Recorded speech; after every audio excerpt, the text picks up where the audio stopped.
കോടതി ചിലപ്പോൾ അത് നിയമവിരുദ്ധമായിട്ട് പറഞ്ഞതാണെങ്കിൽ തിരിച്ച് റീഇൻസ്റ്റേറ്റ് ചെയ്യും, വീണ്ടും സർവീസിൽ തിരിച്ചു വരും. പക്ഷേ റിട്ടയർ ശേഷമാണെങ്കിൽ ആരാണോ നിയമിച്ചത് അയാൾ നാളെ വീട്ടിൽ പൊക്കോളാൻ പറഞ്ഞു കഴിഞ്ഞാൽ പോകണം. അതുകൊണ്ട് അവരുടെ പദവിയും പത്രാസും കാറും ഓഫീസും മറ്റ് പവറുമെല്ലാം സംരക്ഷിക്കുന്നതിന് വേണ്ടി, നിലനിർത്തുന്നതിന് വേണ്ടി ശ്രീ പിണറായി വിജയൻ പറയുന്നത് അതേപോലെ അനുസരിച്ച് നല്ല അനുസരണയുള്ളവരായിട്ട് അവർ കാര്യങ്ങൾ ചെയ്യും. അപ്പോൾ അഴിമതി നടത്തണോ, അതിന് ഏറ്റവും നല്ല മാർഗം റിട്ടയർ ചെയ്തവരെ അവിടെ വെക്കുക. അപ്പോൾ അത് വളരെ വിദഗ്ധമായിട്ട് ശ്രീ പിണറായി വിജയൻ ചെയ്തു എന്നുള്ളതാണ്. അപ്പോൾ അതിൻ്റെ ഒരു ഉദ്ദേശം അതാണ്. രണ്ടാമത്തെ ഒരു ഉദ്ദേശം എന്ന് പറയുന്നത് പിണറായി വിജയൻ ഒരു സംരക്ഷണ വലയം തീർക്കുക എന്നുള്ളതാണ്.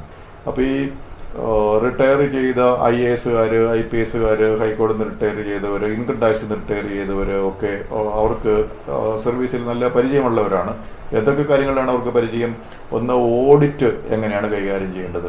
C&AG ഓഡിറ്റ് നടക്കുന്നുണ്ടെങ്കിൽ അതിൻ്റെ മറുപടികൾ, അതിൻ്റെ എങ്ങനെയൊക്കെ മാനേജ് ചെയ്യാമെന്നുള്ളവർക്കറിയാം. അതുപോലെ RTA, ഈ റൈറ്റ് ടു വിവരാവകാശത്തിന് മറുപടികൾ എങ്ങനെയാണ്, അതെങ്ങനെയാണ് മാനേജ് ചെയ്യേണ്ടത്. മീഡിയ എങ്ങനെയാണ് മാനേജ് ചെയ്യേണ്ടതെന്ന് അറിയാം. അസംബ്ലിയിലേക്ക് മറുപടി കൊടുക്കേണ്ട ഈ ഇന്റർപെലേഷൻ എന്ന് പറയും, അപ്പോൾ അതെങ്ങനെയാണ് നടത്തേണ്ടതെന്ന് അവർക്കറിയാം. അപ്പോൾ ഈ എല്ലാവിധ കാര്യങ്ങളും എങ്ങനെ മാനേജ് ചെയ്യണമെന്ന് വളരെ വൈദഗ്ധ്യമുള്ള ആൾക്കാരാണ്, അവർക്ക് എക്സ്പീരിയൻസ് ഉള്ള ആൾക്കാരാണ്.